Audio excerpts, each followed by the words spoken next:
Bismillahirrahmanirrahim. Pada video kali ini kita akan membahas mengenai titik potong kurva, titik puncak, dan juga sumbu simetri. Di pertemuan sebelumnya kita sudah mempelajari mengenai determinan. Kita coba tuliskan lagi bahwa bentuk umum dari fungsi kuadrat, karena di sini yang kita bahas adalah fungsi kuadrat,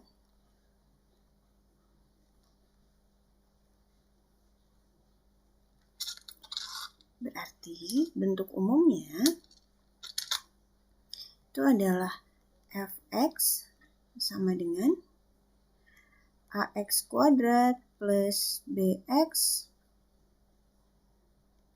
plus c. Nah, untuk bentuk yang seperti ini, bentuk umumnya harus kalian ingat supaya kalian bisa menentukan nantinya mana yang merupakan nilai A, nilai B, dan juga nilai C-nya. Oke, selanjutnya kemarin kita sudah menemukan 3 simpulan bahwa nilai dari determinan, bukan determinan, diskriminan. Nilai dari diskriminan itu ada 3. Yang pertama ketika D-nya lebih besar dari 0, yang kedua ketika D-nya sama dengan 0, dan yang ketiga adalah ketika D-nya kurang dari 0. 3 hal ini kemarin sudah kita simpulkan berdasarkan perhitungan kalian di 10 contoh soal yang ada di buku paket. Nah, di sini juga kita coba ingat kembali. Untuk yang D lebih besar dari 0, itu akan membentuk gambar grafik seperti yang ada di bawah ini. Di sini kan ada 3 gambar grafik ya. Nah, masing-masing grafik ini adalah menentukan si D-nya. D lebih besar dari 0, itu artinya mereka ada 2 titik potong dengan sumbu X. Terus yang D sama dengan 0, ini ada 1 titik potong. Yang ini ada 1 titik potong dengan sumbu X. Yang ketiga, ini tidak ada titik potong dengan sumbu X. Ini tidak ada titik potong dengan sumbu X. Berarti kalau kita lihat gambar yang ada di bawah, ini ada 3 buah gambar. Kalau kita lihat di sini, gambar yang pertama ini tidak memiliki titik potong dengan sumbu X. Kalian ingat sumbu X adalah yang ini ya. Sumbu X itu yang mendatar yang ini.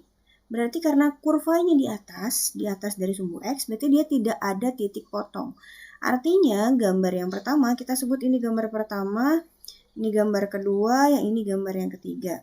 Untuk gambar yang pertama, di sini karena kurvanya di atas sumbu X, berarti ini adalah contoh untuk yang D-nya kurang dari 0.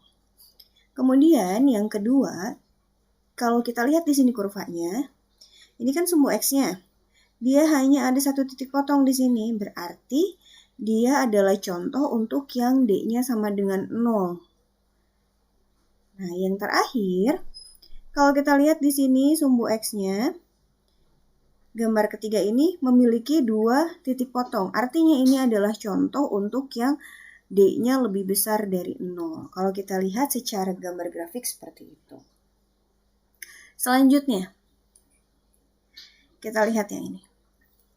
Tentukan koordinat titik puncak, sumbu simetri, koordinat titik potong dengan sumbu Y, dan banyak titik potong dari grafik fungsi kuadrat di bawah ini. Oke, kemarin kita sudah pernah mempelajari salah satu contoh grafik ya. Ada 2 kemarin. Yang dari buku paket 1, kemudian yang Ibu berikan di kelas, di kertas HVS itu juga 1. Jadi kalau kita lihat, kita sebut ini gambar pertama, ini gambar kedua, yang ini gambar yang ketiga. Di gambar yang pertama, kalau kita lihat, koordinat titik puncak dulu nih yang pertama ditanyakan. Yang pertama ditanyakan adalah titik puncaknya, koordinat titik puncak. Yang namanya koordinat itu bentuknya akan selalu X, Y, pasangan titik ya. Nah, titik puncak itu yang mana? Titik puncak adalah titik yang ini.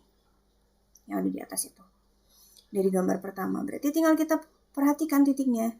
Kita tarik garis putus-putus yang ini ke sumbu X dan sumbu Y-nya berapa.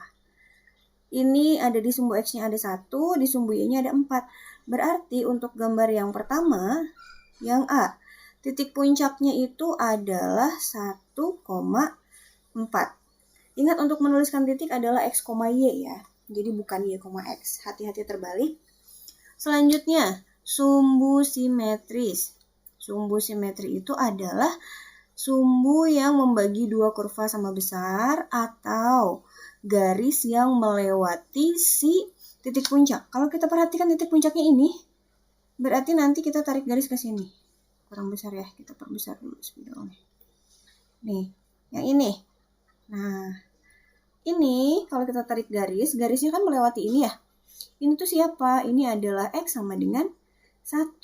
Begitu. Jadi untuk sumbu simetrinya ini adalah X sama dengan 1. Selanjutnya apalagi? Koordinat titik potong dengan sumbu Y.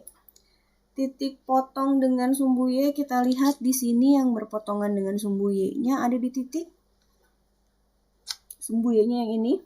Berarti titik potong sumbu Y-nya adalah yang ini. Kalian lihat ini ada di titik 3 ya. 3 saja karena di sini adalah koordinat titik potong berarti harus bentuknya X, Y. Jadi yang bagian 3, yang bagian C-nya, koordinat titik potong dengan sumbu Y-nya itu adalah X-nya 0, Y-nya 3. Begitu kita menuliskannya. Selanjutnya, banyaknya titik potong dari grafik fungsi kuadratnya. Banyaknya titik potong dengan sumbu X ada berapa sih di situ? Kalau kita perhatikan, dari gambar ini ada 1, 2. Di sana ada 2 titik potong. Jadi yang bagian D, ini ada 2 titik potong dengan sumbu X, yaitu negatif 1,0 dan 3,0. Berarti kalau kita simpulkan, ini kan punya 2 titik potong ya. Berarti dari sini nilai diskriminan fungsinya itu adalah lebih besar dari 0. Gitu. Jadi kita dari sebuah grafik ada banyak informasi yang bisa kita dapatkan. Termasuk kita bisa mengetahui juga si A-nya. Karena dia terbukanya ke bawah, berarti dia si A-nya kurang dari 0. Begitu. Jadi dari sebuah grafik yang dimunculkan, itu kalian bisa diberikan beberapa pertanyaan. Entah itu nanti titik puncak, yang ini. Tadi ini adalah titik puncak. Kemudian yang kedua ini tadi adalah sumbu simetri. Kemudian yang ketiga ini tadi adalah titik potong. Titik potong dengan sumbu Y. Begitu.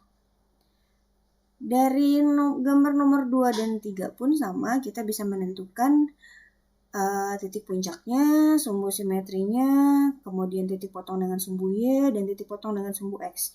Itu semua bisa kita peroleh dilihat dari gambarnya. Tinggal kita sesuaikan.